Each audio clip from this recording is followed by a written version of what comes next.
kita bagi 3 periode ekonomi. Tahun 1931 di mana ada Great Depression. Anda ingat ya?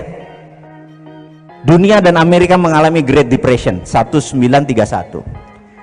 Sebelum 1931 teori ekonomi basicnya menggunakan Adam Smith, tidak ada bank sentral. Karena money, uang, hanya greasing the transaction. Uang itu hanya alat bayar untuk melumaskan saja. Zaman sebelum tahun 1931, kita tidak memuja uang, tidak memuja bunga seperti saat ini. Biasa saja. Setelah tahun 1931, John Maynard Keynes yang disebut Keynesian mempunyai teori bahwa harus decentralize, harus dikontrol.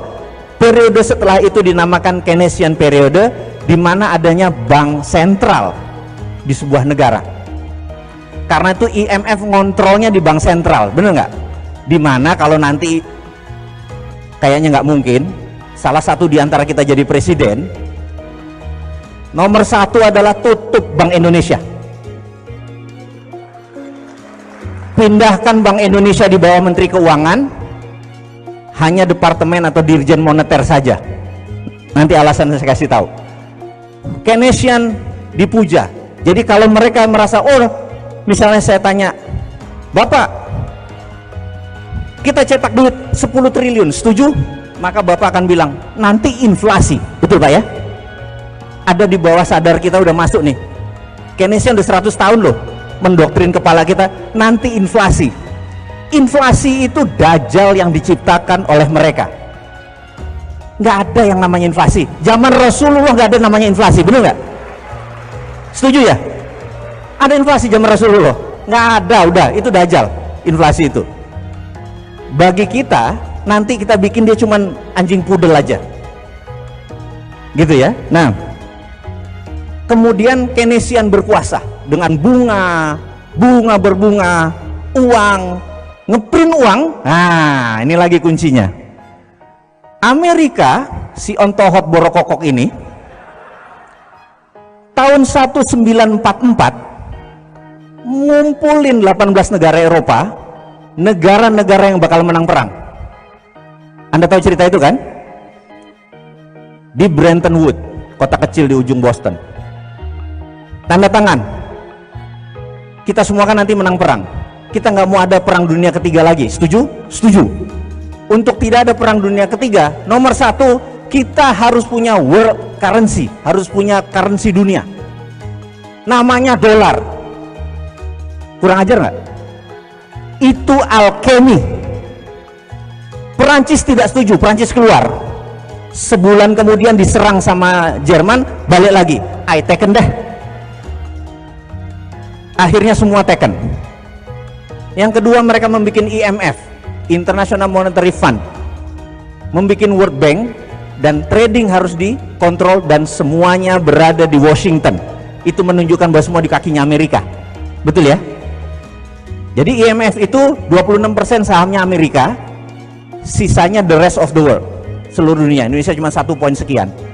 Dan syarat untuk setujunya sebuah resolusi harus 75% suara. Ngerti nggak? Jadi kalau Amerika nggak taken, kan cuma 74, nggak bisa quorum. Itu namanya alkemi. Setuju nggak? Ya, Anda harus lihat bahwa kita harus bikin rupiah juga harus bikin begitu. Kalau nggak kita bahaya nih, kalau nggak ngerti alkeminya ini kita dimainin. Kemudian apa alkemi yang Amerika lagi bikin? Yang kita dengan sadar kita terima bahwa dolar sama dengan emas. Kurang ajar nggak? Jadi kalau sebuah negara mau mencetak uang, syaratnya harus punya emas atau dolar. Serem nggak? Betapa pintarnya negara tersebut mengendalikan alkemi dunia. Kita udah masanya nih berjuang bersama-sama, ya. Udah, kepala kita udah mulai berat nih pelajarannya, setuju? Nah, lanjut. Tahun 2008 terjadilah subprime mortgage bencana keuangan dunia. Hanya yang di dunia keuangan yang merasakan penderitaan tersebut, betul ya? Dan sejak saat itu saya dan teman-teman termasuk Michael Hudson menyatakan the end of year Keynesian, mati Keynesian. Herannya 10 tahun kemudian pejabat negara masih memuja Keynesian. Setuju nggak? Nggak bisa lagi Anda pakai Keynesian, Anda harus pakai anti Keynesian. Nah, ini yang nanti mau kita ceritain, anti Keynesian itu caranya bagaimana. Rumus nomor 1 adalah print money. Anda akan bilang nanti inflasi, bener nggak? Selama ada underlying proyek, maka print money tidak masalah. Saya kasih contoh. Kang Randy datang ke saya. Kang Randy adalah Menteri Bappenas, saya Presiden. Ceritanya, kalau ngayal boleh kan sampai top kan, bener nggak, ada ongkosnya. Kang Randy bilang, Mas, kita mau bangun 100.000 rumah, setiap tahun saya perlu 100 triliun, bener nggak? Saya bilang oke. Setiap kota 100 rumah yang sehat, yang baik, yang islami, semua toilet tidak boleh ngarah Ka'bah dan lain sebagainya. Anda ngerti kan? Karena kita harus yang ngebangun, sholat harus berjamaah dan lain sebagainya, konsep-konsep kita. Saya print 100 triliun dari langit. Nah, nih Mas, betul nggak? Oke? Mas Randy bilang, Krakatau Steel nyala sekian ribu ton. Pabrik bata mulai dari ujung Jawa sampai Kalimantan nyala semua, pabrik bata, bener nggak? Pabrik semen nyala, tidak boleh ada satupun unsur impor. Begitu semua jadi, berdiri, balikin ke saya 100 triliun tanpa bunga, bener nggak? Ke negara. Kang Randy bangun, dijual tanpa bunga kan jadi murah, bener nggak? Uang begitu masuk ke negara saya bakar. 5 tahun kemudian 100 triliunnya masuk, jadi 10 juta rumah, bener nggak? Itulah underlayingnya. Inflasi nggak? Nggak ada, betul nggak? Anda mulai paham? Gampang ngelola negara kan? Itu teorinya Michael Hudson, di mana tahun 2005 beliau penasehat Xi Jinping untuk bilang ke Xi Jinping bagaimana melakukan. Dan apa yang dilakukan? Mereka punya dua, renminbi di dalam negeri, cetak suka-sukanya, yuan di luar negeri. Mereka punya dua currency. Anda tahu kan? Enggak, baru tahu sekarang. Suka-suka mereka nyetak duit selama ada proyeknya, betul ya? Setuju? Jadi sekarang proyek itu ngapain ngutang, bener nggak? Kesel nggak gitu ya, bener nggak? Print aja, tolnya gratis. Kalau memang cinta rakyat, jangan tol yang dibangun, jalan umum, karena yang dilewati bisa dapat faedah.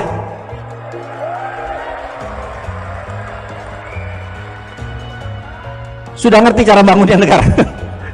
Oke, mau lanjut atau udah? Nah, apa yang dilakukan oleh negara satu lagi nih? Karena kita tahu ada negara besar satu lagi yang punya nation interest, yang punya 1,3 miliar penduduk, yang pengen 1000 tahun masih negaranya ada. Bener nggak? Nation interest mereka juga pengen negaranya survive, betul kan? Seperti kita pengen negaranya juga utuh sampai 1000 tahun lagi, gitu kan?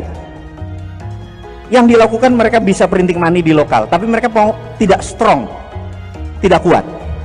Yang dilakukan adalah, oke, ini sekali lagi saya sama Kang Randy lagi nih.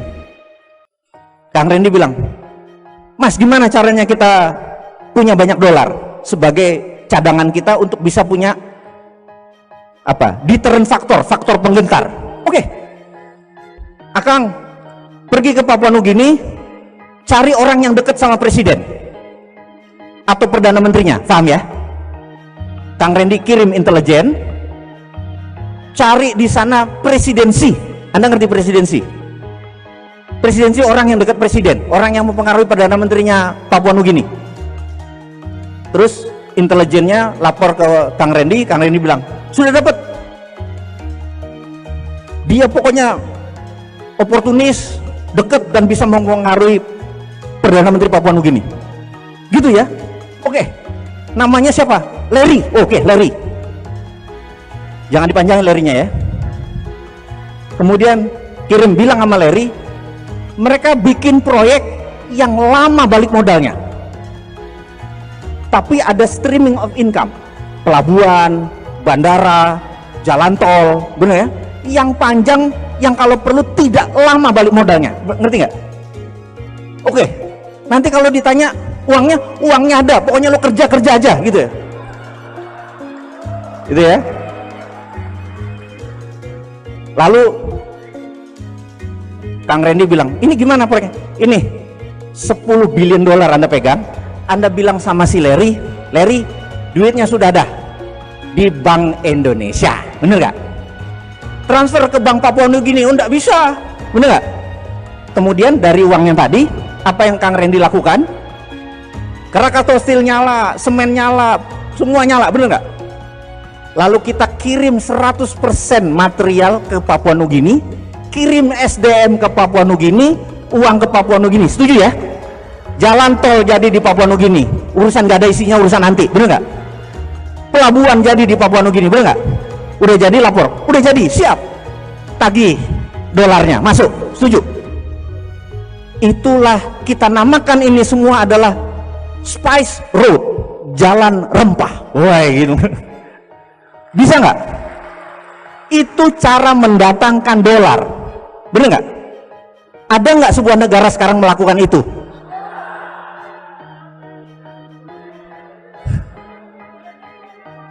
Ada nggak? Indonesia nggak ada, hoax, nggak ada. Pemerintah kita pinter, bener nggak?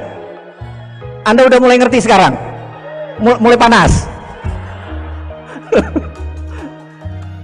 Guru besar itu adalah Michael Hudson, yang dia bilang, if you become the presidency, kalau kamu si Ontohot ini deket sama presiden atau kamu sendiri presiden dengan didukung teman-teman SSN, saya penasihat keuangan kamu, bener nggak? Saya bikin kamu lebih besar dari negara sekarang karena kamu mempunyai sesuatu yang negara lain tidak punya. Nah ini mulai mikir nih, apa? Indonesia negara keempat penduduknya terbesar di dunia, setuju? Dan negara muslim terbesar di dunia, setuju? Kalau kita punya bola dari plastik, dimasukin rempah-rempah, ada rem itu yang mengkilat-mengkilat glitter, lalu diputer bola tadi, rempah-rempahnya nempel di mana? Di tengahnya, bener nggak? Setuju ya? Bumi sudah muter berapa tahun sih? Sama porosnya 5 juta tahun, bener nggak? Itu semua mineral nempelnya di Katulistiwa. Kita zonanya terpanjang. Jadi sumber daya alam Indonesia dibandingkan 4 negara, kita yang paling besar. Setuju nggak? Karena kita yang paling besar, maka kita direbutin oleh 3 negara tadi, Amerika, Cina, India, untuk diambil sumber dayanya. By all means, apapun ongkosnya, lo minta duit, lo minta apa, dibayarin asal sumber dayanya didapetin, bener nggak? Karena itu negara besar itu ngincernya sumber daya alam. Amerika dengan minyak dan emasnya, Cina dengan rare earth, tanah jarang, nikel, koper, semua batu bara, semua disikat sama dia, bener nggak? Dan kita nggak sadar bahwa kekuatan itu adalah deterrent faktor, faktor penggentar. Kalau kita shutdown, kita tutup itu Indonesia, nggak ekspor mineral, apa yang terjadi? Dunia teriak, nggak ada nikel, bener nggak? Nggak ada pabrik baterai yang nanti berdiri, bener nggak? Nikel dengan kobalt jadi baterai, lithium, bener nggak? Anda bisa bayangkan betapa lemahnya saat ini karena tidak mengerti geopolitik dan geostrategi, tidak pernah ke Lemhanas semua pejabat-pejabatnya, paham ya? Nah, ini kalau sudah mulai ngamuk gini waktu saya tinggal 21 menit nih kayaknya nih.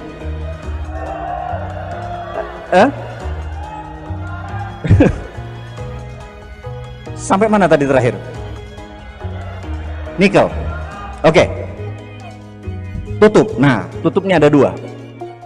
Jadi kalau Kang Randy sekarang jadi presiden, bener nggak? Kita pensiun, kita presidennya 2 hari aja. Habis itu, karena 2 hari habis itu saya ditembak sama kompetitor kita, bener nggak? Karena hari pertama kalau saya cuma jadi presiden nggak mau lama-lama, cuma 2 hari. Habis itu Kang Randy aja, bener nggak? Cuman 2 keputusan saya. Begitu jadi presiden hari pertama, saya akan menandatangani perpres, peraturan presiden, bahwa setiap orang yang punya duit kirim uang keluar Indonesia tanpa underlying produk. Jadi misalnya kalau dia kirim uang, beli pabrik, beli barang, beli baju, itu ada underlying. Kalau dia taruh di luar, transfer dari Indonesia, itu namanya flight capital, penjara 10 tahun. Gitu ya. Yang kedua yang saya akan lakukan adalah mulai jam 24.00 bank bunga 0. Jadi Mbak kalau punya duit 1 triliun yang biasa menikmatin 50 miliar setahun, mendadak 0. Bete nggak? Ada 4.500 deposito di bank di Indonesia. Begitu 0, Anda ngapain? Anda cabut dari bank dan Anda invest di SSN. Mana proyekmu? Bener nggak? Dalam 1 malam 4.000 triliun bisa keluar semua. Nyari proyek di Indonesia saja karena nggak bisa keliling keluar. Bener nggak? Setuju ya? Ekonomi jalan dalam 1 hari doang. Bener nggak? Jadi 1 menandatangani apa tadi? Flight capital. 2 deposito 0. Syariah nggak negara kita ini? Halal nggak makan kita? Bener nggak? Hanya dengan perpres kalau presidennya niat, dan harus niat, bener nggak? Habis itu saya ditembak mati, bener nggak? Ada nggak yang nembak saya? Iya, orang yang punya duit triliunan bete, bener nggak? Mau ngirim keluar nggak bisa, tembak aja si Mardigu itu, bener nggak? Saya mati, insya Allah syahid, bener nggak? Yang jelas waktu dimakamkan upacara militer. Keren bos, udah didoain syahid, upacara militer top, bener nggak? Apa nggak enak hidup kayak gitu? Iya kan, matinya enak, hidupnya enak, bener nggak? Itu habis itu ya Kang Randy aja, bener nggak? Yang masih muda, kita udah kepala 50, naik tangga aja gemeteran tadi kita. Kang Randy keputusannya lanjutin. Apa yang Kang Randy lakukan? Lihat peta Indonesia. Indonesia satu-satunya negara yang memiliki laut di dalam wilayahnya, betul nggak? Yang lain lautnya di pinggir, bener nggak? Indonesia lautnya di tengah. Ada 9 lagi, Anda tahu? Laut Banda, Laut Jawa, Arafuru, lupa. Lupa sejarah. Betul ya? Dan Indonesia punya 4 selat utama dunia dari 7 selat utama dunia. Bayangin, keren nggak? Ada Suez, ada Panama. Kita punya 4. Selat Lombok, Selat Makassar, Selat Sunda, Selat Malaka. Itu selat utama dunia. Indonesia yang punya. Australia 60% produknya dikirim ke Cina. Nikelnya, batu baranya itu lewat Selat Lombok, Makassar langsung ke Cina, bener ya? Kalau kita bilang lewat, bayar $1, bener nggak? Dia nggak mau bayar, dia puter lewat Papua Nugini, lewat utara, ongkosnya 6 hari atau naik 5% lebih mahal. Rugi dia, bener nggak? Lebih baik bayar, gitu ya? Kenapa kita nggak segitu berdaulatnya sih? Pemimpin kita kemana aja, bener nggak? Masa 1000 hari kerja, 600 hari belusukan? Ini maaf ya, maaf, ini mana NKRI mu gitu. Setuju ya? Terus ini kalau kita lihat peta dunia, negara produsen itu adalah Jepang, Korea Selatan, Cina, ada Shenzhen, Guangdong, Shanghai, bener nggak? Ada Taiwan, itu 20% produknya pergi ke Amerika Utara, Kanada, Amerika Utara, Amerika Latin. 80% pergi ke Eropa, Afrika, dan Asia Barat, semua lewat Indonesia. Betul ya? Kalau Kang Randy mutung, ditutup, nggak boleh lewat Indonesia, lu muter lewat Papua di Selat Indi, apa yang terjadi?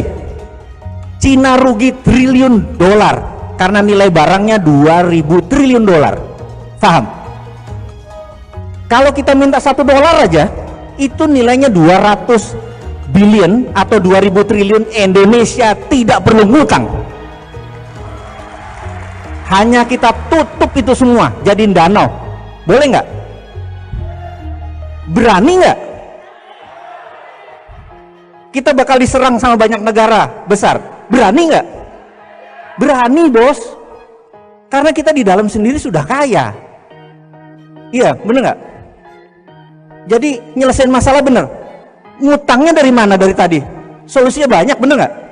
Tutup selat di Indonesia, bayar, dapat duit kita. Mineral yang banyak tadi, tiru apa yang Arab Saudi lakukan.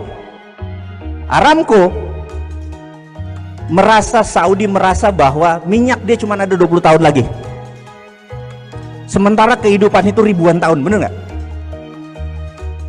Dia ubah corporate action negaranya dari petrodolar, dari petro menghasilkan dolar, dia mau ubah menjadi properti dan pariwisata, karena dia punya Ka'bah yang sampai akhir zaman orang perlu datang ke Ka'bah, bener nggak? Dan dia perlu pelayanan, dia ubah jadi dia terbitkan namanya SWF, Sovereign Wealth Fund. Dia jaminkan cadangan minyaknya yang 20 tahun ke depan, 30 tahun ke depan, terbitkan.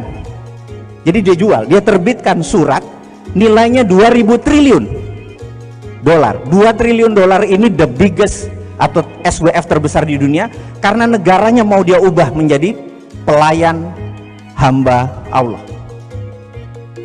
Ya, SWF namanya. Kita cadangan nikel kita ambil, atau koper kita, tembaga kita ambil cadangannya, terbitkan SWF, hanya menjaminkan koper saja, itu nilainya besarnya bukan main, sementara kita masih punya 130 mineral yang lain, bener nggak? Dan itu tidak ngutang karena berdasarkan jaminan. Uang ini membuat Freeport hanya menjadi kontraktor, tidak perlu dibayar 55 triliun. Paham? Dia kontraktor keluar, kita bayar. Kontraktor keluar, bayar. Kontraktornya jelek, geser, ganti. Kalau sekarang dia ambil aset kita, dia jaminkan, sekarang diambil balik. Tapi kenapa pakai duit? Tahun 2021 juga habis kontraknya, nggak usah bayar, bener nggak? Tapi memang beda sih ya, emang tingkat intelektual emang segalanya sih. Anda kalau dengar cerita saya selama 45 menit ini, kira-kira kelar nggak masalah bangsa? Seneng kan pulang jadi gini doang ngelola bangsa bisa, gue jadi anggota DPR, anggota ini, bener nggak? Anda udah tahu toolnya, saya kasih sejam udah bisa ngerubah dunia.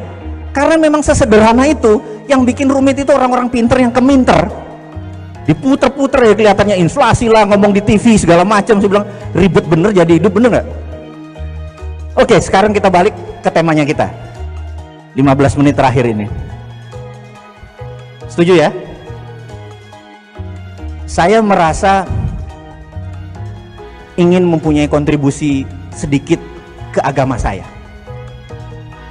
Saya ingin fight hak konstitusi saya, bahwa tidak ada satu instrumen keuangan pun yang bebas riba saat ini, versi saya, termasuk atas nama syariah atau atas nama apapun. Saya menganggap versi saya loh ya, ngapunten nih ya, maaf ya.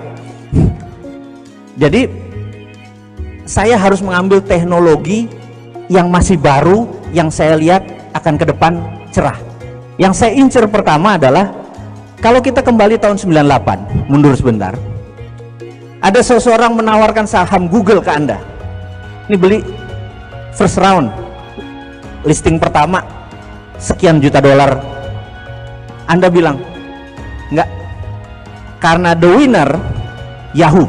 Search engine tahun 99 2000 2001 Yahoo is the winner, benar nggak?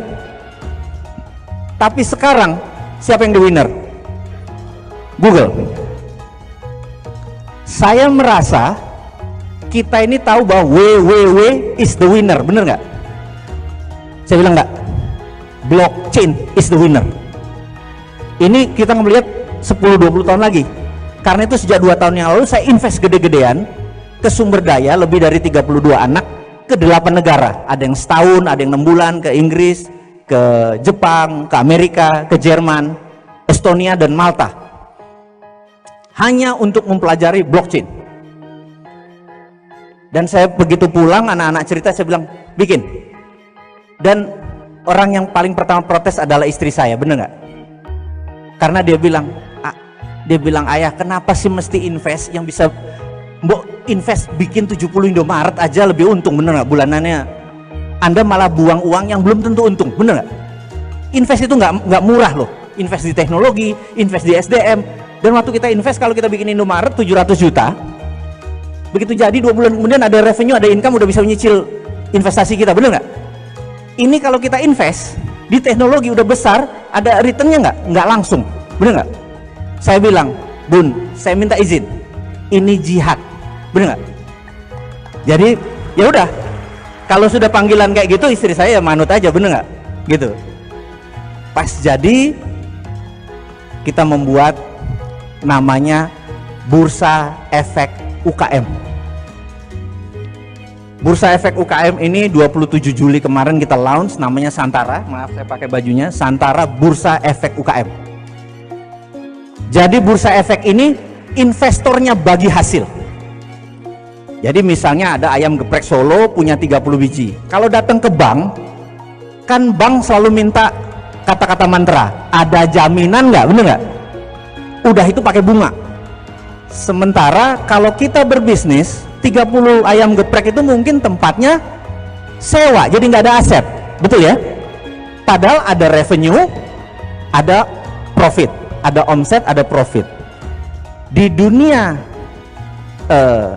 blockchain ini bisa ditokenkan, revenue atau profit itu bisa ditokenkan dan bisa dijual dengan bagi hasil, seakan-akan sahamnya, tapi bukan saham kepemilikan, saham profitnya. Paham ya? Ini ilustrasi sebentar. Jadi dia beli token atau beli itu adalah hitungannya seperti saham. Nah, kita luncurkan 27 Juli kemarin dan dapat respon sangat bagus karena ada 37.000 orang mendaftar ingin jadi investor. Kenapa? Karena mereka taruh uangnya di bawah bantal karena nggak mau riba. Dia perlu investasi sementara produk-produk tersebut memerlukan uang, gitu ya. Listing 1 hari perlu 1 miliar. Saya ingat Arfah Barbershop. Siapa yang dari Jawa Tengah dan Jogja? Ada 51 Arfah Barbershop. Dia mau buka 4 cabang, perlu duit 700 juta. 3 jam habis. Karena bagi hasilnya 20%. Dan 20% itu bagi hasil, bukan bunga. Kita terbitin durian token. Ada 900 duren, panen, petik, listing 900 juta, 2 jam habis, gitu ya. Begitu 18 perusahaan listing, kita dipanggil OJK, Pritcak, waduh, bener nggak? Kita dipanggil. Mereka bilang, Anda melanggar undang-undang pasar modal. Saya bilang, Pak, undang-undang pasar modal kita kan saya pakai blockchain. Ini akal-akalan kamu, bener nggak? Kita bagi hasil, Pak, nggak bisa, ini saham dan lain sebagainya. Kita berdebat panjang di OJK. 3 kali kita datengin OJK dan OJK melaporkan bahwa dia tiap hari diserang ratusan email untuk jalanin lagi Santara itu, bener nggak? Jadi rupanya fans kita udah banyak ini. Nah, mereka tetap bilang bahwa tidak boleh beroperasi sampai izinnya keluar. Saya bilang, izinnya apa? Lagi diproses, mati nggak? Terus dia bilang, Anda 3 bulan sudah punya 18 emiten, kami 10 tahun baru punya 18. Apa maksud Anda? Saya bilang, loh apa masalahnya, bener nggak? Saya lapor ke Pak Dahlan Iskan, ketemu Pak Imawan, mantan CEO-nya Jawa Pos. Saya bilang, Kang Mas ngapunten, tolong saya bilang gitu. Oke. Ini maksudnya apa? Ini kami mau punya bisnis yang bebas riba. Apa jawaban Pak Imawan? Kita tuntut aja negara. Saya bilang, apa? Kita tuntut negara. Jawa Pos 3 kali nuntut negara, 3-3-nya menang. Dulu waktu dia buat TV JTV itu ditutup oleh pemerintah karena nggak boleh ada TV lokal, TV itu nasional. Yang kita lakukan adalah tuntut.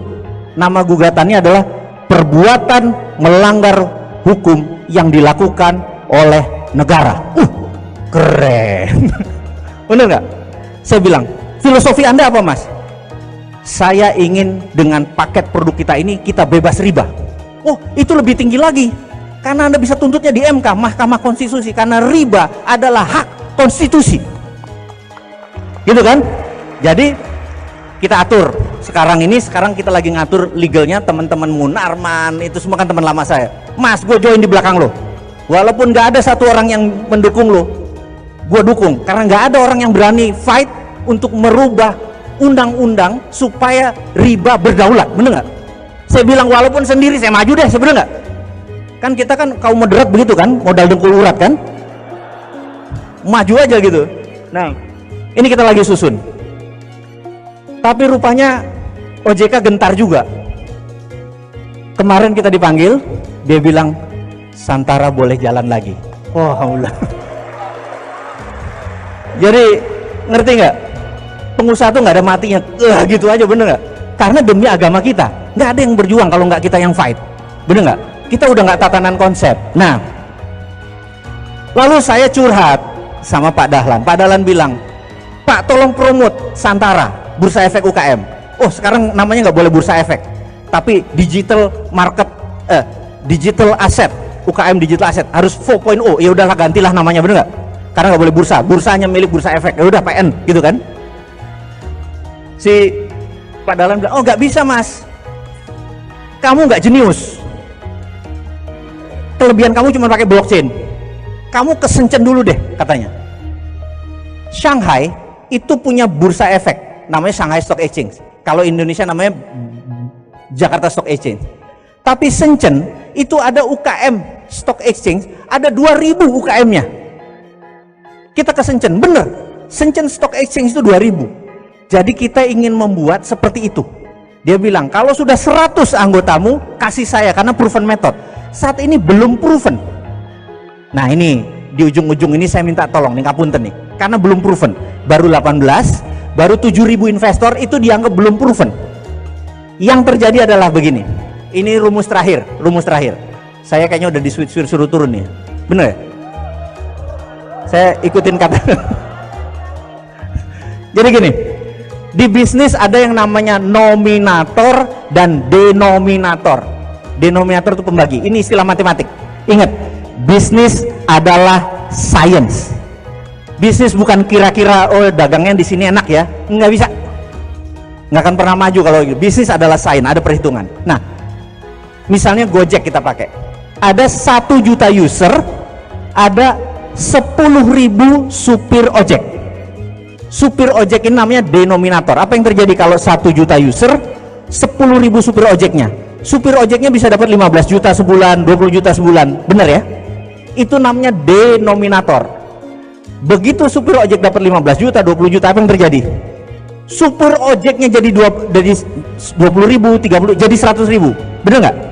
Pembaginya jadi banyak, apa yang terjadi? Pendapatan dia juga turun kan? Jadi 2 juta lagi. Yang dilakukan oleh Gojek adalah nominatornya dibanyakin lagi, paham ya? Terus sampai timbul keseimbangan yang namanya critical mass.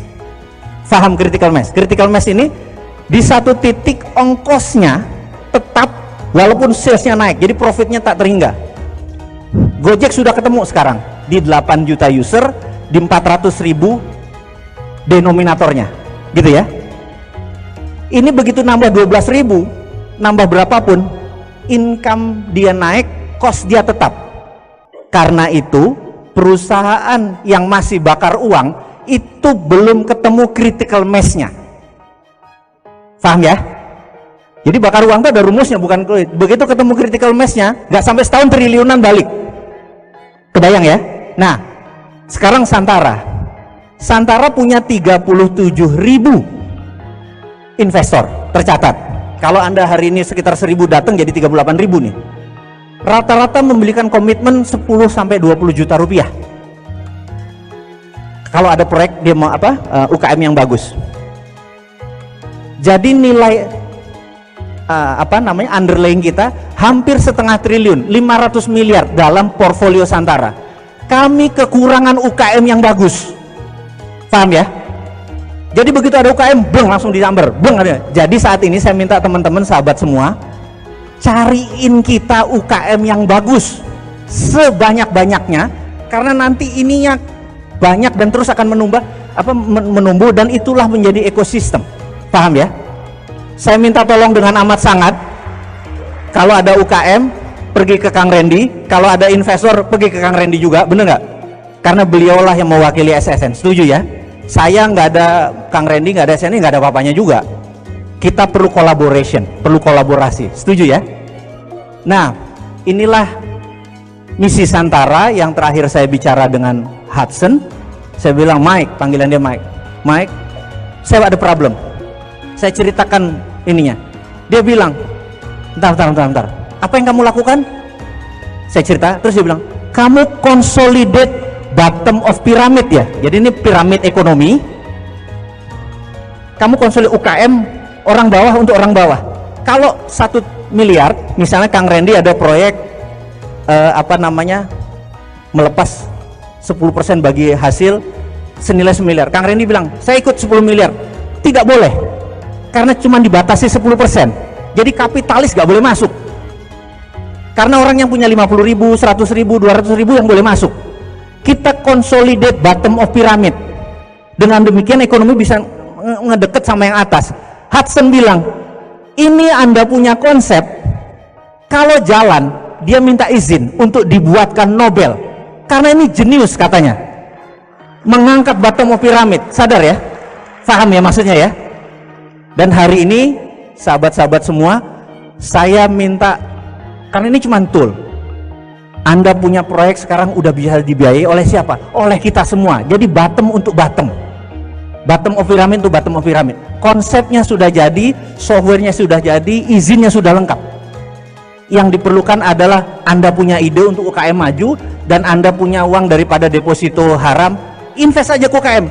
Santara tidak terima uang, karena direct langsung. Jadi kita bukan crowdfunding, kita nggak ngumpulin duit taruh, enggak, langsung ke UKM-nya.